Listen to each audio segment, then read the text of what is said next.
Grabe na ngayon ang Cleveland Cavaliers, 8-0 na sila ngayon dito nga sa regular season. Ito na nga ang kanilang best start in franchise history. Pero kabaliktaran naman yan dito nga sa tinalo nila ngayong araw na Milwaukee Bucks dahil kulelat naman ito ngayon dito nga sa Eastern Conference. Grabe, parang naulit na naman yung naging laban nila nito nakarang araw, no? Grabing disappointment na naman para sa Bucks.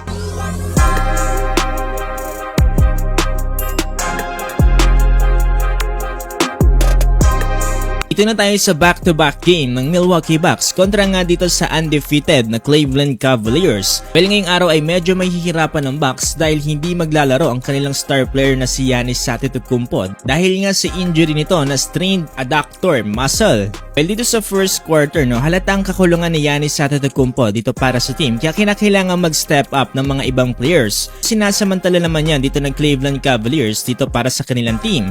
Eto, Darius Garland at Donovan Mitchell hindi pa rin talaga mapigilan ng kanilang outside shooting simula pa ng unang laban nila kontra nga dito sa Milwaukee Bucks. Dito sa first quarter, medyo hirap din itong si Damian Lillard na makakuha ng kanyang momentum. Under 3-minute mark na medyo nakakuha sila ng momentum dito sa outside shooting. Apat kasi na magkakasunod na tres ang kanilang binitawan dito. Well, natapos ang first quarter 35-31, up by 4 ang Cavs. Second quarter, komado naman dito sa Evan Mobley para dito sa Cleveland Cavaliers. Grabe yung pagsasalaksak niya dito sa ilalim at sabayan pa yan dito ng kanyang napakagandang outside shooting. Pero ito kasi maganda dito ngayon sa Cleveland Cavaliers. Team effort ang kanilang ipinapamalas. Kasi kay Evan Mobley ay gumagana rin ang lahat ng mga players. Etong sila Darius Garland at Jarrett Allen ay maaasahan mo rin talaga. Hirap na talaga dito ang Milwaukee Bucks. Lalo na ngayon na wala pa si Giannis Antetokounmpo. Under 3-minute mark na nakakuha dito ng puntos si Damian Lillard mula sa kanyang driving layup.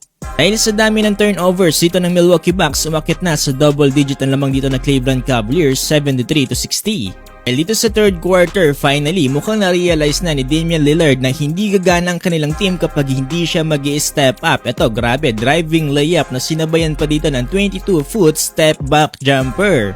Dapan ng outside shooting niya dito kasama si Taurean Prince kaya naman talagang naibaba nila ulit sa single digit ang kalamangan dito. Sa huling minuto dito nga sa third quarter, ganda ng back-to-back 3-pointer dito nga ni Brook Lopez at Andre Jackson Jr. Dahilan para magawa namang makalamang dito for the first time since first quarter dito ng Milwaukee Bucks kontra sa Cleveland Cavaliers ng 2 points, 91-89. So, hindi pa natatapos ang laban dyan, no? It's too early to celebrate para nga dito sa Milwaukee Bucks at ang problema niyan ay mukhang nag-struggle na naman sila dito sa last minute ng fourth quarter. Nasana sila dito 111-108 matapos ang 3-pointer ni Damian Lillard. Pero mukhang naging kampante ang Milwaukee Bucks at lumuwag nga ang kanilang depensa dito dahilan para samantalahin naman yan ng Cleveland Cavaliers. Inobol team pa dito si Damian Lillard kaya nauwi sa turnover. Kaya sa huli, no, nanalo pa rin dito ang Cleveland Cavaliers 116-114.